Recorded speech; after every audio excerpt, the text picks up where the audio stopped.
My name's Darryl McMahon. I've been with Austraining now for approximately 7 years. My current role is as Regional Director for Southeast Asia, looking after Indonesia and Timor-Leste. Prior to Austraining, I was actually a volunteer myself. So the volunteer programs work with host organisations in our partner countries, and the aim is that we work with them to identify needs in their organisation. So it's really demand driven. And then from that, they will develop an assignment that they think will meet those needs. But not just one, we'll work with them over an extended period, 4, 5, 6 years. And there'll be a number of volunteer assignments in order to help them meet their longer term development goals. With countries, we mobilise volunteers across the world. The majority of our volunteers are in Asia and the Pacific, and we've been sending volunteers there for approximately 12 years. And we're mobilising about 700 volunteers per year with about 1,000 offshore at any point in time. In terms of the assignments, they are across a broad range of sectors, from education to environment to rural development, governance, health, even sports. And lastly, with the assignments themselves, the way we talk about them is you would consider them like any other job.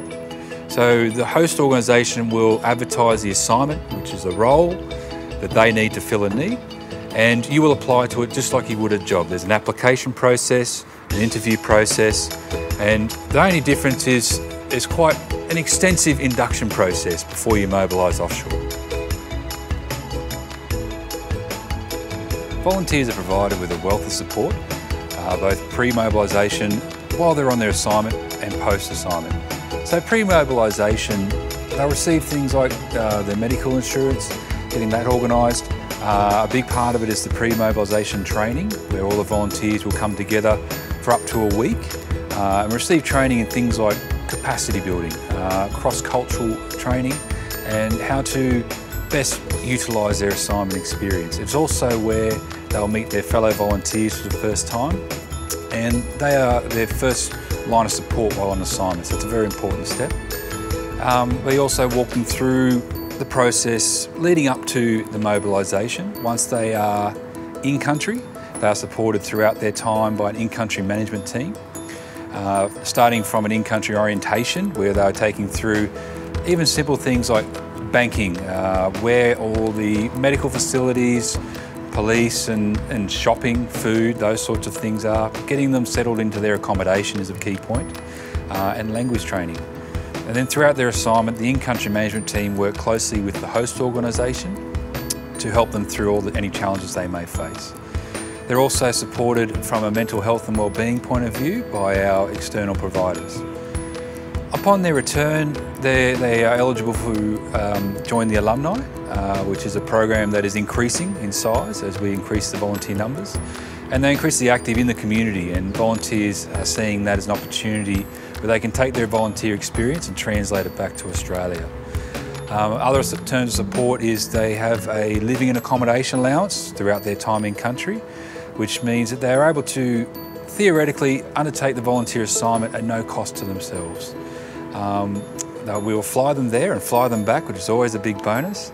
And they have leave throughout their assignment as well, so they can get out there and really experience the country and the region and immerse themselves in the culture.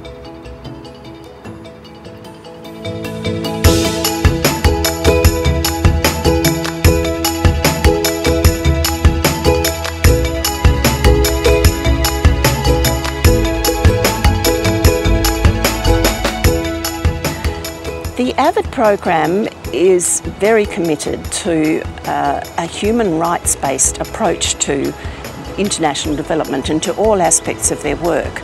And this means that they recognise that everybody who wants to volunteer overseas has an equal right to respect, dignity and opportunity. And so the AVID program and the people who work at AVID are developing strategies and working with partner organisations to address any barriers that are identified. It's important that they have resources, information, advice, and can share this and implement it to give people equal opportunities.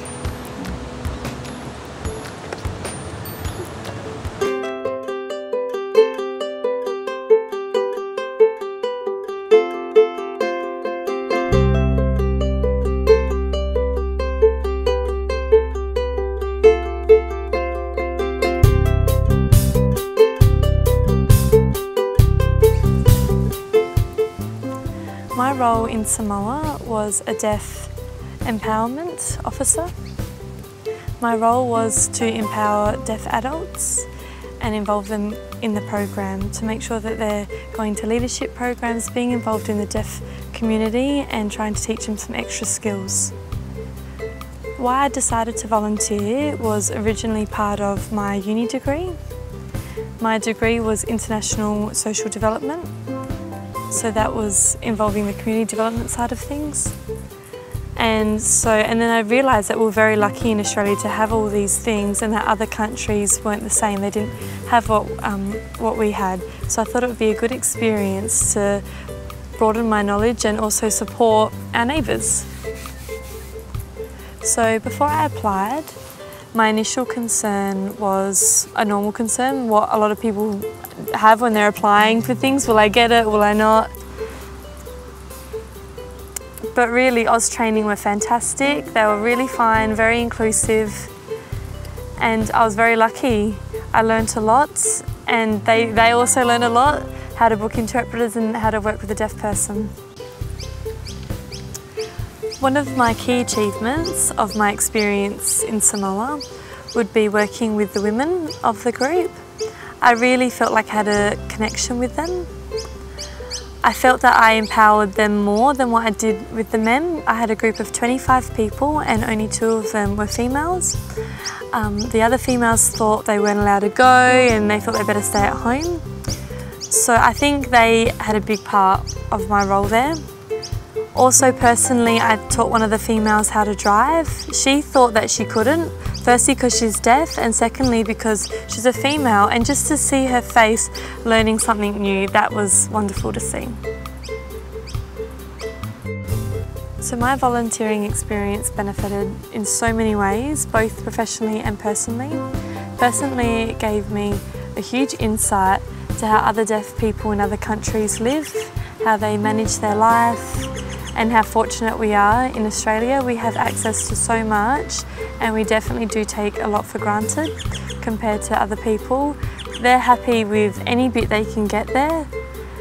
I know here we still need to improve a few things, but professionally also I work with young adults, and my exposure now to Samoa has definitely helped me improve how to make sure I can match my skills with other people than just focusing on one target group. It's really broadened my knowledge on how to work with everyone, because everyone needs access no matter what their life experiences are. So the support I received from AusTraining before I arrived in Samoa was providing an interpreter for a 3-day workshop. I had an interpreter also for the dinner so I could network with the other volunteers. Throughout my placement in Samoa, I didn't have a qualified interpreter, but I did use the staff that were available.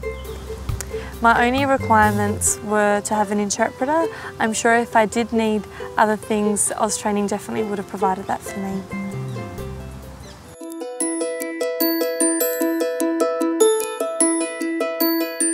We are more than happy to provide additional support to accommodate volunteers with disabilities. And this can stem across the recruitment, training and in-country phases. So during the recruitment stage, what we can do is look at providing any documents by email so they are compatible with screen reading software, and any other reasonable requests can generally be accommodated. During the training phase, when volunteers come together, we look at interpreters, identifying any mobility and access issues and working with the venue to accommodate those, and making sure that we can just work with the volunteers to meet their needs. And that carries over into the in-country.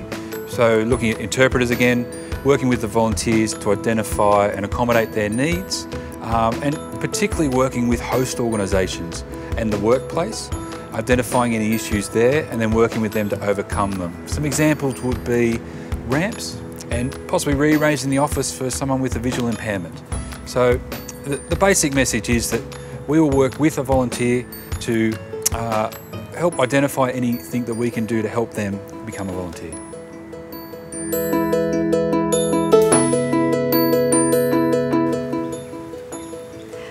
So advice would be just to go for it, just do it. If you have any requirements, don't be afraid to ask, to make sure you get all the access you can get. Oz Training will definitely do what they can to provide equality.